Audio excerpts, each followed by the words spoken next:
നമസ്കാരം. തലതിരിഞ്ഞ ചിന്തകളിൽ ഇന്ന് നാം പരിഗണിക്കുന്നത് രണ്ട് നേതാക്കളെ പറ്റിയാണ്, അല്ല രണ്ട് ജനനായകരെ പറ്റിയാണ്.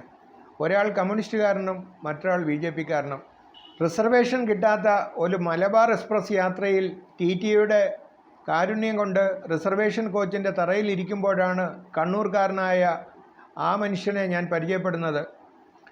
ഞാൻ കമ്മ്യൂണിസ്റ്റാണ് എന്നാണ് അദ്ദേഹം ആദ്യം എന്നോട് പരിചയപ്പെടുത്തിയത്. ഞങ്ങൾ കാര്യമായി തന്നെ പരിചയപ്പെട്ടു. സൂര്യന് കീഴിലുള്ള എല്ലാ താത്വിക പ്രശ്നങ്ങളും സംസാരിച്ചു. സത്യത്തിൽ എൻ്റെ മനസ്സിൽ അന്നുണ്ടായിരുന്ന ഒരു അന്തം കമ്മി സ്ട്രക്ചർ ഇല്ലാതാക്കിയത് ആ മനുഷ്യനാണ്. അദ്ദേഹത്തിൻ്റെ ഒരു ഉപദേശമാണ്. അദ്ദേഹം തൻ്റെ നാട്ടിലെ പാർട്ടി ഗ്രാമത്തിലേക്ക് എന്നെ ക്ഷണിക്കുകയും ചെയ്തു. നാട്ടിൽ ജനങ്ങളിൽ നിന്ന് അദ്ദേഹത്തിന് കിട്ടുന്ന സ്നേഹവും ബഹുമാനവും എന്നെ അത്ഭുതപ്പെടുത്തി. എനിക്ക് ഏറ്റവും അധികം ബഹുമാനവും അതേസമയം കുശുമ്പും തോന്നിയ ഒരു കമ്മ്യൂണിസ്റ്റ് നേതാവായിരുന്നു ആ മനുഷ്യൻ. പത്രത്തിൽ നാം ഒരിക്കലും പേര് വായിക്കാത്ത, പറഞ്ഞു കേട്ടിട്ടില്ലാത്ത പേരുകളിൽ ഒരിക്കലും വരാത്ത ഒരു പാർട്ടി ഗ്രാമത്തിലെ ഏട്ടൻ എന്ന് എല്ലാവരും വിളിക്കുന്ന നേതാവ്. ഗൗരിയമ്മയുടെ നേതൃത്വ ഗുണങ്ങൾ ഞാൻ സൂക്ഷ്മമായി വിശകലനം ചെയ്തിട്ടുണ്ട്. എന്നാൽ അതിനേക്കാൾ ഒരടി മുകളിൽ നിൽക്കും ഈ ഏട്ടൻ എന്ന കമ്മ്യൂണിസ്റ്റ്. യേശുക്രിസ്തുവിൻ്റെ പഴയകാല ചിത്രങ്ങൾ കാണുമ്പോൾ അദ്ദേഹത്തിൻ്റെ തലയ്ക്ക് പിന്നിൽ ഒരു വലിയ പ്രകാശവലയം നാം കാണാറുണ്ട്. ഓർഗനൈസേഷണൽ ബിഹേവിയർ ക്ലാസ്സിൽ നിന്നും ഞാൻ മനസ്സിലാക്കിയത് അതിൻ്റെ പേര് ഹാലോ എഫക്റ്റ് എന്നാണ്. ആ സാധാരണക്കാരനായ കമ്മ്യൂണിസ്റ്റുകാരൻ്റെ ശരീരത്തിന് ചുറ്റും ഒരു ഹാലോ എഫക്റ്റ് ഉണ്ടോ എന്ന് എനിക്കന്ന് തോന്നി. അദ്ദേഹമാണ് ഒരു യഥാർത്ഥ നേതാവ് എന്ന് ഞാൻ മനസ്സിലാക്കി. തൻ്റെ അറിവ് കൊണ്ട് മനുഷ്യൻ്റെ മനസ്സിൽ അത്ഭുതവും ആദരവും തോന്നിപ്പിക്കാൻ കഴിയുന്ന സാന്നിധ്യം കൊണ്ട് നമ്മുടെ ശരീരത്തിലൂടെ വൈദ്യുതി പ്രവഹിപ്പിക്കാൻ കഴിയുന്ന ഒരാളാണ് യഥാർത്ഥ നേതാവ് എന്ന് എനിക്കന്ന് തോന്നി. അങ്ങനെയൊരു നേതാവിനെ കഴിഞ്ഞ ദിവസം ഞാൻ യൂട്യൂബിൽ കണ്ടെത്തി. അദ്ദേഹത്തിൻ്റെ ഒരു ഇൻ്റർവ്യൂ കാണാനിടയായി. അതിനുശേഷം തുടർച്ചയായി മറ്റ് 4 ഇൻ്റർവ്യൂകൾ കൂടി ഞാൻ കണ്ടു. അപ്പോഴാണ് ആ മനുഷ്യൻ അത്ഭുതങ്ങൾ കാണിക്കുന്ന കാരണം എനിക്ക് മനസ്സിലായത്.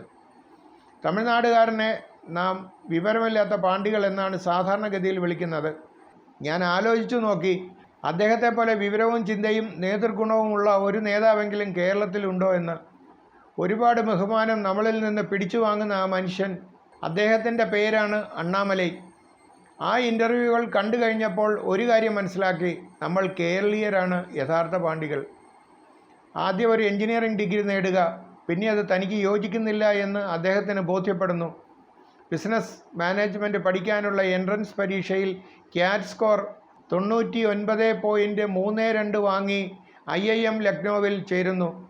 99.32 എന്ന സ്കോർ കേരളത്തിൽ SSLCക്ക് പോലും ലഭിക്കുകയില്ല എന്നോർക്കുക. എത്ര കേരള നേതാക്കന്മാർക്ക് അത്രയും വലിയ സ്കോർ നേടാൻ കഴിവുണ്ട് എന്നുകൂടി നാം ചിന്തിക്കണം. എഴുതിയിട്ടും ഡിഗ്രി പാസ്സാകാൻ കഴിയാത്ത MA ബേബിയെ പോലുള്ള ആളുകളായിരുന്നു നമ്മുടെ വിദ്യാഭ്യാസ മന്ത്രിമാർ. ഇനി ചിലപ്പോൾ നമ്മെ ഭരിക്കാൻ പോകുന്നത് വാഴക്കുല PhD എടുത്തിട്ടുള്ള ചിന്താ ജെറോം ആയിരിക്കാം. തമിഴ്നാടും കേരളവും തമ്മിലുള്ള ഇപ്പോഴത്തെ വ്യത്യാസം ഈ പറഞ്ഞ കാര്യമാണ്. ഇന്ത്യയിലെ ഏറ്റവും വലിയ ഇൻസ്റ്റിറ്റ്യൂട്ടുകളിലൊന്നായ ലക്നൗ IIMൽ നിന്നും MBA ബിരുദം നേടുക. മുംബൈ ആക്രമണം നടന്നപ്പോൾ ഒരു ഇന്ത്യക്കാരൻ എന്ന നിലയിൽ തനിക്ക് ലജ്ജ കൊണ്ട് തലകുനിക്കേണ്ടി വന്നു എന്ന് തോന്നിയപ്പോൾ ബിസിനസ് മാനേജ്മെൻറ്റ് വിട്ട് സിവിൽ സർവീസ് തിരഞ്ഞെടുക്കുന്നു. അൺബ്ലെമിഷ്ഡ് റെക്കോർഡ് അല്ലെങ്കിൽ കറപുരളാത്ത 10 വർഷത്തെ IPS ജീവിതം.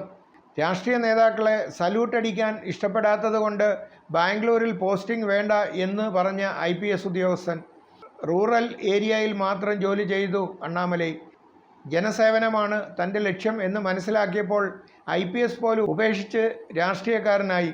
ഇപ്പോൾ തമിഴ്നാടിനെ ഇളക്കി മറിച്ചുകൊണ്ടിരിക്കുന്നു. തമിഴ് രാഷ്ട്രീയത്തെ തന്നെ പുനർനിർവചനത്തിന് വിധേയമാക്കുന്നു ഈ മനുഷ്യൻ. ആരും യാത്ര ചെയ്യാത്ത വഴി തിരഞ്ഞെടുക്കുക എന്ന് നമുക്ക് പറഞ്ഞു തന്നത് റോബർട്ട് ഫ്രോസ്റ്റ് ആണ്. അങ്ങനെയുള്ളവരാണ് യഥാർത്ഥ നായകർ. റോബർട്ട് ഫ്രോസ്റ്റിൻ്റെ ആ കവിത ഓർമ്മയില്ലേ? മരക്കൂട്ടത്തിനിടയിൽ 2 വഴികളുണ്ടായിരുന്നു. ഞാൻ തിരഞ്ഞെടുത്തത് ആരും സഞ്ചരിക്കാത്ത വഴിയാണ്.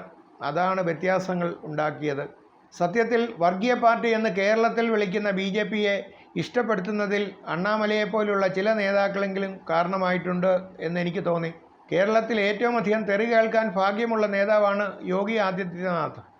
പക്ഷേ അണ്ണാമലൈ അദ്ദേഹത്തെ നിർവചിച്ചപ്പോഴാണ് നമ്മളും യോഗിയും തമ്മിലുള്ള വ്യത്യാസം എനിക്ക് കൃത്യമായി മനസ്സിലായത്. കഴിഞ്ഞ വർഷം കേരളത്തിലെ വിദേശ മൂലധന നിക്ഷേപം ഏതാണ്ട് 3000 കോടി രൂപയാണ്. അതേ കാലത്ത് തമിഴ്നാട്ടിൽ അത് 6 ലക്ഷം കോടി രൂപയാണ്. അതായത് നമ്മുടെ നിക്ഷേപത്തിനേക്കാൾ 200 ഇരട്ടി കൂടുതൽ. യോഗിയുടെ ഉത്തർപ്രദേശിൽ വിദേശ നിക്ഷേപകരുടെ സംഗമം നടത്തിയപ്പോൾ ലഭിച്ചത് 33.5 ലക്ഷം കോടി രൂപയാണ്. അതായത് നമ്മേക്കാൾ അല്ലെങ്കിൽ പ്രബുദ്ധ കേരളത്തേക്കാൾ 1000 ഇരട്ടി കൂടുതൽ. 3 വർഷം കൊണ്ട് സൃഷ്ടിക്കപ്പെട്ട ഒരു രാഷ്ട്രീയ നേതാവുമില്ല. 3 വർഷം കൊണ്ട് ജനങ്ങളുടെ മനസ്സിലേക്ക് നടന്നു കയറിയ മറ്റൊരു നേതാവും ഇന്ത്യയിൽ തന്നെ ഇല്ല. ഉത്തരേന്ത്യയിലെ ദാരിദ്ര്യം കണ്ട് പബ്ലിക് സർവീസാണ് എൻ്റെ ജോലി എന്ന് തിരിച്ചറിഞ്ഞ മനുഷ്യനാണ് അണ്ണാമലൈ. മറ്റൊരു രസകരമായ കഥ പറയാൻ അദ്ദേഹത്തിനുണ്ട്. കൂടെയുള്ള MBA വിദ്യാർത്ഥികൾ വലിയ കോർപ്പറേറ്റ് ഹൗസുകളിൽ ബിസിനസ് പഠിക്കാൻ പോയപ്പോൾ അണ്ണാമലൈ പോയത് വിജയകാന്തിൻ്റെ MD/MAയിൽ രാഷ്ട്രീയം പഠിക്കാനാണ്. അവിടെ കണ്ടത് തമിഴ്നാട് പൊളിറ്റിക്സിൻ്റെ ഏറ്റവും വികൃത രൂപം. കൃത്യമായി പറഞ്ഞാൽ സിനിമ, കൾട്ടിമേജസ്, നേതാക്കളുടെ കാലിൽ വീഴുക തുടങ്ങിയ രാഷ്ട്രീയ കലാപരിപാടികൾ മാത്രമാണ് അവിടെ. ഇവയൊന്നും തനിക്ക് ചേരില്ല എന്ന് തോന്നിയപ്പോൾ സിവിൽ സർവീസിൽ ചേർന്നു അദ്ദേഹം. 8000 പേരുടെ NGO ഉണ്ടാക്കി. അവരെ നല്ല ലീഡർമാരാക്കാൻ ട്രെയിനിങ് നൽകുന്നു. സ്വന്തമായി കൃഷി ചെയ്യുന്നു. കൃഷിയിൽ നിന്നുള്ള വരുമാനത്തിൽ നിന്ന് രാഷ്ട്രീയ പ്രവർത്തനത്തിലുള്ള പണം സ്വരൂപിക്കുന്നു. നമ്മുടെ ഏതൊക്കെ നേതാക്കന്മാരാണ് ഇതൊക്കെ ചെയ്യുന്നത് എന്ന് ദയവായി ചിന്തിക്കുക. ഭാവിയിലേക്കുള്ള അദ്ദേഹത്തിൻ്റെ കാഴ്ചപ്പാട് കൂടി നമുക്കൊന്ന് പരിശോധിക്കണം. തമിഴ്നാട് രാഷ്ട്രീയത്തെയും കേരള രാഷ്ട്രീയത്തെയും നിയന്ത്രിക്കുന്ന ഒരു കോമൺ ഘടകമുണ്ട്: നിരീശ്വരവാദം. ദ്രാവിഡ രാഷ്ട്രീയം നിരീശ്വരവാദത്തിൽ അധിഷ്ഠിതമാണ്. കേരളത്തിലെ കാര്യങ്ങൾ നിയന്ത്രിക്കുന്നത് നിരീശ്വരവാദികളായ കമ്മ്യൂണിസ്റ്റുകളാണ്. തമ്മിലുള്ള വ്യത്യാസം: കേരളത്തിലെ കമ്മ്യൂണിസ്റ്റുകാർ നിരീശ്വരവാദികളാണെങ്കിലും ഇസ്ലാം മതത്തിലെ ദൈവത്തെ അവർക്കിഷ്ടമാണ്. സ്പിരിച്വാലിറ്റി തമിഴ്നാട് രാഷ്ട്രീയത്തിൽ ഇല്ലാതായി എന്ന് അണ്ണാമലൈ പറയുന്നു. ദൈവമില്ല എന്ന് പറഞ്ഞാണ് ദ്രാവിഡ കക്ഷികൾ ജനങ്ങളെ പറ്റിക്കുന്നത്. ചോദിക്കാൻ ദൈവമില്ലാത്തതുകൊണ്ട് അവർ തന്നെ ദൈവങ്ങളാകുന്നു. ഇത് നിൻ്റെ വിശ്വാസമാണ്, നിൻ്റെ വിധിയാണെന്ന് പറഞ്ഞ് ജനത്തിനെ പറ്റിച്ച് ഭരിക്കുന്നു. ഇത് മാറണമെന്ന് അണ്ണാമലൈക്ക് തോന്നി. NDAയുടെ മുൻ ഘടകകക്ഷിയായ AIDMK 2026 തന്നെ ഭരണം പിടിക്കണം എന്നാവശ്യപ്പെട്ടപ്പോൾ അവരെ ഘടകകക്ഷി സ്ഥാനത്ത് നിന്ന് മാറ്റി നിർത്താൻ അണ്ണാമലൈക്ക് കഴിഞ്ഞു. ആ ചങ്കൂറ്റമാണ് അദ്ദേഹത്തിൻ്റെ ഏറ്റവും വലിയ ക്വാളിറ്റി. ഈ തെരഞ്ഞെടുപ്പിൽ അണ്ണാമലൈയുടെ BJP തമിഴ്നാട്ടിൽ നേടിയത് 18.3% വോട്ടുകളാണ്. ഇത് അണ്ണാ DMKയുടെ പിന്തുണയില്ലാതെയാണ് നേടിയത്. അതോടൊപ്പം തന്നെ തമിഴ്നാട്ടിലെ ലോക്സഭാ മണ്ഡലങ്ങളിൽ 12 സീറ്റിൽ രണ്ടാമതെത്താനും BJPക്ക് കഴിഞ്ഞു. അദ്ദേഹത്തിൻ്റെ മറ്റൊരു കഴിവായി എനിക്ക് തോന്നിയത് സാധാരണക്കാരോട് അവരുടെ ഭാഷയിൽ സംസാരിക്കാൻ അദ്ദേഹത്തിനുള്ള കഴിവാണ്. അവരോട് സത്യസന്ധമായി പെരുമാറാൻ അദ്ദേഹം ആഗ്രഹിക്കുന്നു. ഇന്ത്യയിലെ ഏറ്റവും മികച്ച ടെക്കികളുള്ള IIT മദ്രാസിൽ അദ്ദേഹം സംസാരിച്ച വിഷയങ്ങൾ ശ്രദ്ധിച്ചാൽ നമുക്ക് ആ മനുഷ്യൻ്റെ പൊട്ടൻഷ്യൽ മനസ്സിലാകും.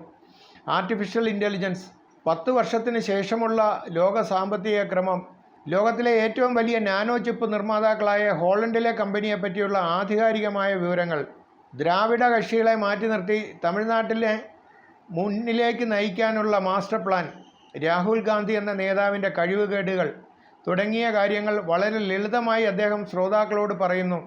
വൈവിധ്യപൂർണമായ ഇത്തരം വിഷയങ്ങൾ കൃത്യമായി നമ്മോട് പറഞ്ഞു തരാൻ ശശി തരൂറിന് പോലും കഴിയില്ല എന്ന് നാം തിരിച്ചറിയണം.